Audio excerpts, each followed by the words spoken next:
Hi, this is Amy Shapiro from Mayapack Library. Welcome to today's tour of Google Classroom. So we're going to be going over the things your student is using during the time they're remote, whether that's full-time or just on their remote days.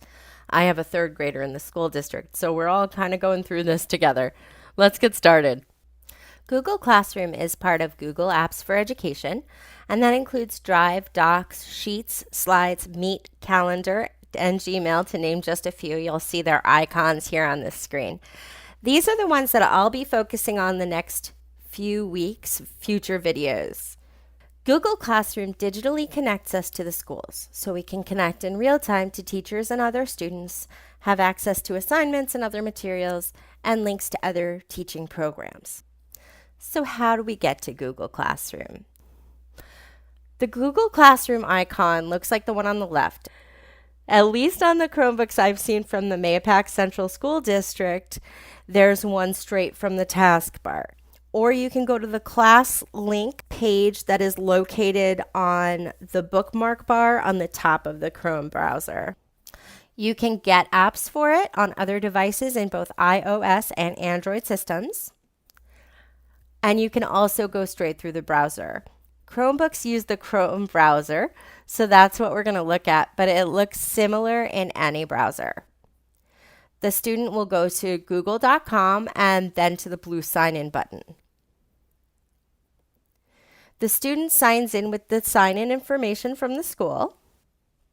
And now the left side changes to a shortcut to Gmail, a shortcut to Google Images, and the one that we're interested in today, this grid. It's called the waffle. The waffle is really the best place to go if you're looking for any Google apps. And as I said, there will be more videos about other Google apps coming out in the next few weeks.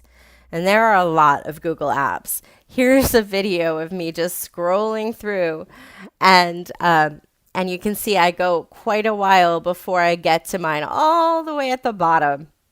And now we're going to look at the classroom program itself.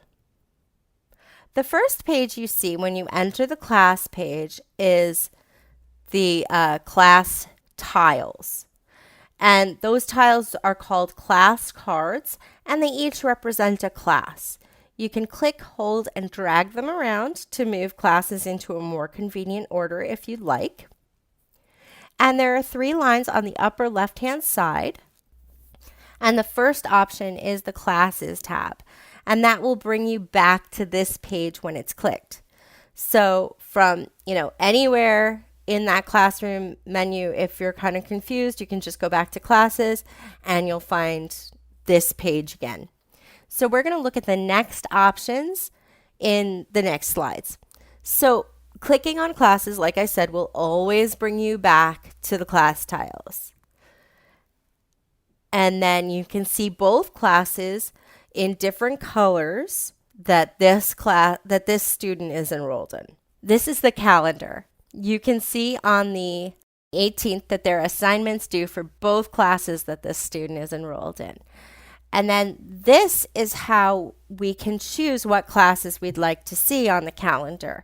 Right now I have both classes selected, and that's honestly the way that this menu kind of wants to work.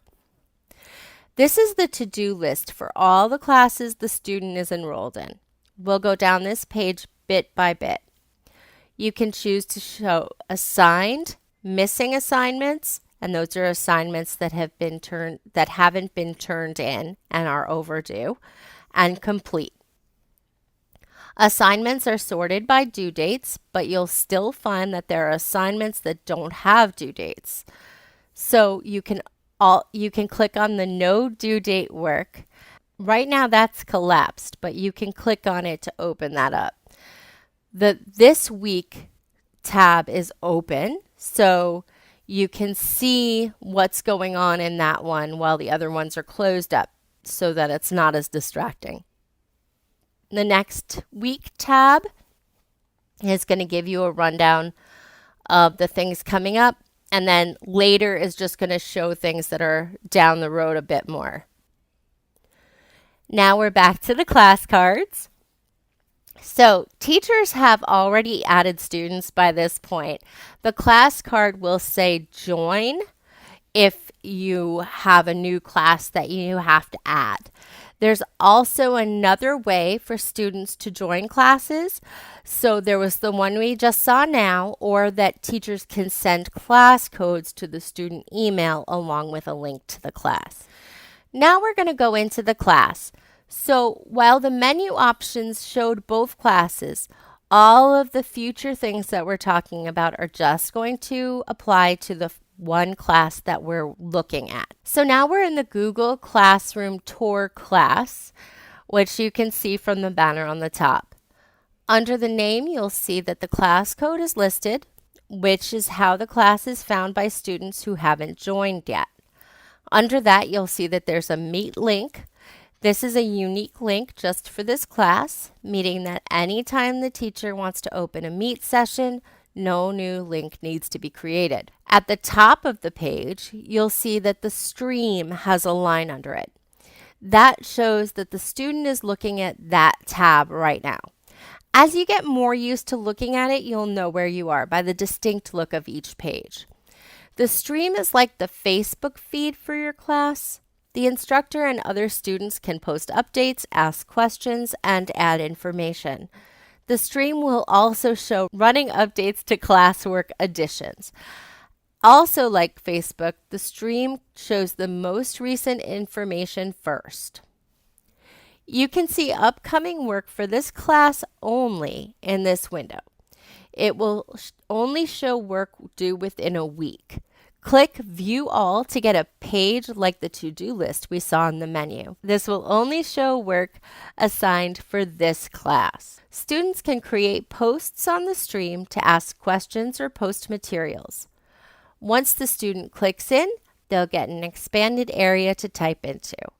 If the Add button is clicked, it opens an area with options for attachments.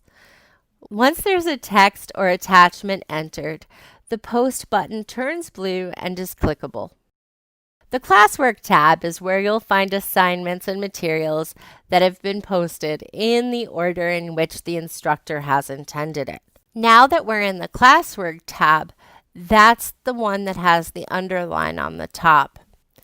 On the left side, you'll see that there are two topics.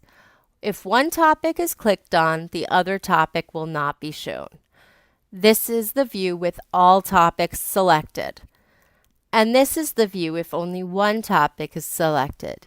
Each assignment expands so that you can see the information better. Just click on all topics again to go back to the original view.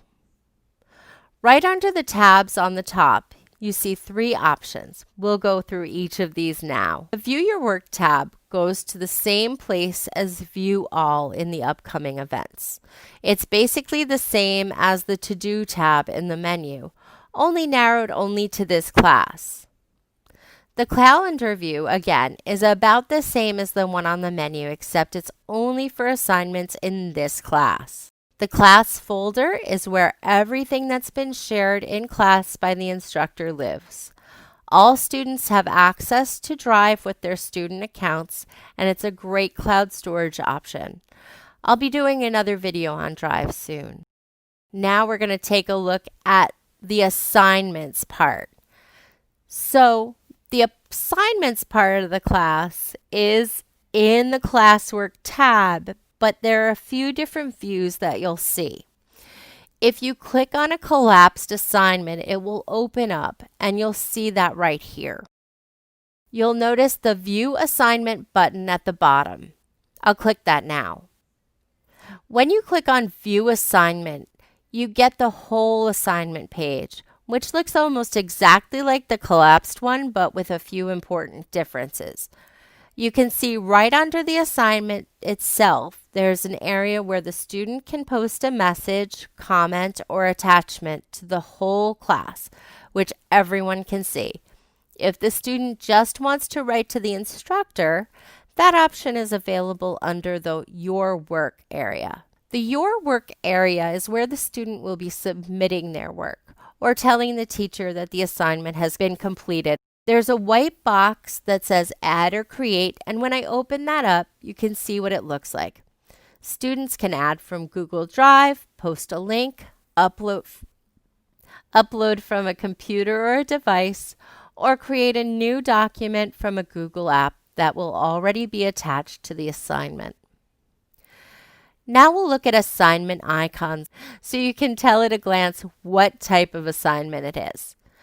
The clipboard style one can be either an assignment alone or an assignment with a quiz attached. The question mark indicates a question only. So if a teacher just wants to assess understanding, they can pop in a question for the student to answer. The last one is material to review. And with that one, there's nothing to turn in or due date. It's something that the student can look at, but there's nothing to do with it after they've looked at it. Good news, we're almost done. This is the People tab where you can see other students and teachers. When you click on the email symbol, an email already addressed to the person will pop up. Okay, so that's the end of this Google Classroom introduction. If you have any questions or would like to follow up for more information, please let me know. Again, my name is Amy Shapiro. My email is aschapiro@mayapaclibrary.org. And our general Mayapack Library information is askus@mayapaclibrary.org. And the phone number is 845-628-2009. Thanks so much for joining me today, and take care. Bye-bye.